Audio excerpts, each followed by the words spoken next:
മഹാപ്രളയം മനുഷ്യനിർമ്മിത ദുരന്തമെന്ന് തെളിയിക്കുന്ന ശബ്ദരേഖ പുറത്തുവിട്ട മാത്യു കുഴൽനാടൻ. മന്ത്രി കെ കൃഷ്ണൻകുട്ടി മുൻ ജലസേചന മന്ത്രി നടത്തിയ വെട്ടിപ്പിനെ കുറിച്ച് പറയുന്ന ഓഡിയോ ഞെട്ടിക്കുന്നത്.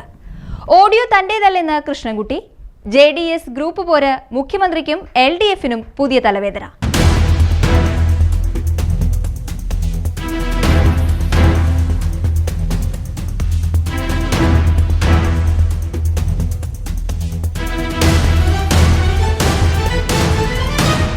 കേരളത്തെ മുക്കിയ 2018 മഹാപ്രളയം പ്രകൃതിക്ഷോഭം അല്ലായിരുന്നുവെന്നും അഴിമതിക്കായി ബോധപൂർവം സൃഷ്ടിച്ച മനുഷ്യനിർമ്മിത ദുരന്തമായിരുന്നുവെന്നും തെളിയിക്കുന്ന ശബ്ദരേഖ പുറത്ത്. അന്നത്തെ ജലസേചന മന്ത്രി മാത്യു ടി തോമസിനെ കടന്നാക്രമിച്ചുകൊണ്ട് നിലവിലെ മന്ത്രി കെ കൃഷ്ണൻകുട്ടി സംസാരിക്കുന്ന ഓഡിയോ ക്ലിപ്പാണ് മാത്യു കുഴൽനാടൻ MLA പുറത്തുവിട്ടത്. കേരളത്തെ നടുക്കിയ പ്രളയകാലം മുതൽ JDSനുള്ളിൽ പുകഞ്ഞുകൊണ്ടിരിക്കുന്ന ഗ്രൂപ്പ് പോര് ഇപ്പോൾ മനുഷ്യനിർമ്മിത പ്രളയ ആരോപണത്തിൽ വന്നെത്തി നിൽക്കുകയാണ്.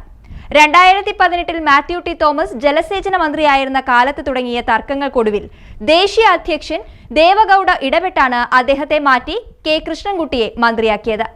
രണ്ടാം പിണറായി സർക്കാരിലും മന്ത്രിസ്ഥാനം നിലനിർത്തിയ കൃഷ്ണൻകുട്ടി ഇത്തവണ മത്സരരംഗത്തില്ലെങ്കിലും അദ്ദേഹം നടത്തിയെന്ന് പറയപ്പെടുന്ന വെളിപ്പെടുത്തലുകൾ മുന്നണിയെയാകെ പിടിച്ചുലക്കുകയാണ്.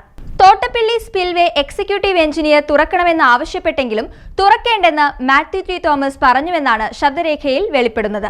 സ്പിൽവേ തുറന്നുവിട്ടാൽ താഴെയുള്ള മണൽത്തിട്ട വെള്ളം കൊണ്ടുപോകും. ആ മണൽത്തിട്ടയുടെ കരാർ എടുത്തിരിക്കുന്നത് മേരി മാതാവ് എന്ന് പറയുന്ന കോൺട്രാക്ടറാണ്. ഇടനിലയിലൂടെ എല്ലാ ചെലവും കഴിഞ്ഞ് 300 കോടിയെങ്കിലും കിട്ടുന്ന ഡീലാണ് നടന്നത്. ജോഷി എന്ന ചീഫ് എഞ്ചിനീയറും ജോർജ് തോമസിന്റെ പെങ്ങളും മാത്യു ടിയും കൂടി ആലോചിച്ചിട്ടാണ് ഇതെല്ലാം ചെയ്തതെന്ന് കൃഷ്ണൻകുട്ടിയുടേതെന്ന് കുഴൽനാടൻ അവകാശപ്പെടുന്ന ശബ്ദരേഖയിൽ വ്യക്തമാക്കുന്നു. പുറത്തുവന്ന ശബ്ദരേഖ തന്റേതല്ലെന്ന നിലപാടിലാണ് മന്ത്രി കൃഷ്ണൻകുട്ടി. വരും ദിവസങ്ങളിൽ ഇത് കൃത്രിമമായി നിർമ്മിച്ച AI വീഡിയോ അല്ലെങ്കിൽ ഡീപ് ഫേക്ക് ആണെന്ന് പറഞ്ഞ് ഭരണപക്ഷം ഇതിനെ പ്രതിരോധിക്കാനാണ് സാധ്യത. മാത്യു ടി തോമസും CPM നേതൃത്വവും മാത്യു കുഴൽനാടനെ നുണയൻ എന്ന് വിളിച്ച് ആക്ഷേപിക്കുമ്പോഴും JDSലെ ഇരു വിഭാഗങ്ങൾ തമ്മിലുള്ള കടുത്ത ഭിന്നത ഈ ഓഡിയോയുടെ ആധികാരികതയിലേക്ക് വിരൽ ചൂണ്ടുന്നു. ഈ വിവാദത്തിൽ കൃഷ്ണൻകുട്ടി നിയമ നടപടികളുമായി മുന്നോട്ടു പോകുമോ എന്നതാണ് ഇപ്പോൾ രാഷ്ട്രീയ കേരളം ഉറ്റുനോക്കുന്നത്. ശബ്ദരേഖ വ്യാജമാണെങ്കിൽ അത് തെളിയിക്കാൻ ഫോറൻസിക് പരിശോധന ഉൾപ്പെടെയുള്ള നടപടികൾ ആവശ്യമായി വരും.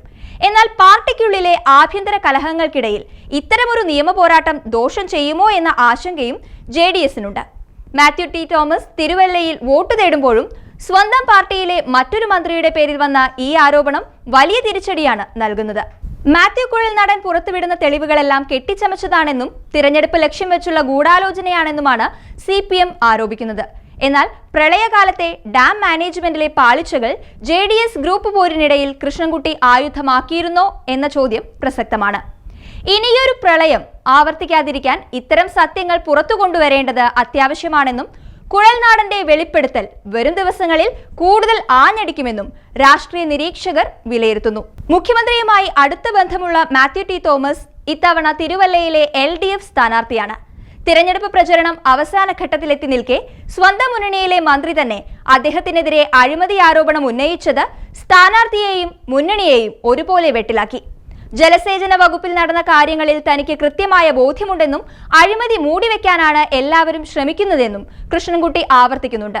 പ്രളയത്തിൽ സർവ്വവും നഷ്ടപ്പെട്ട ജനങ്ങളോടുള്ള ക്രൂരമായ വെല്ലുവിളിയാണ് ഈ അഴിമതിയെന്നും ഇതിന് മുഖ്യമന്ത്രി മറുപടി പറയണമെന്നും കുഴൽനാടൻ ആവശ്യപ്പെട്ടു.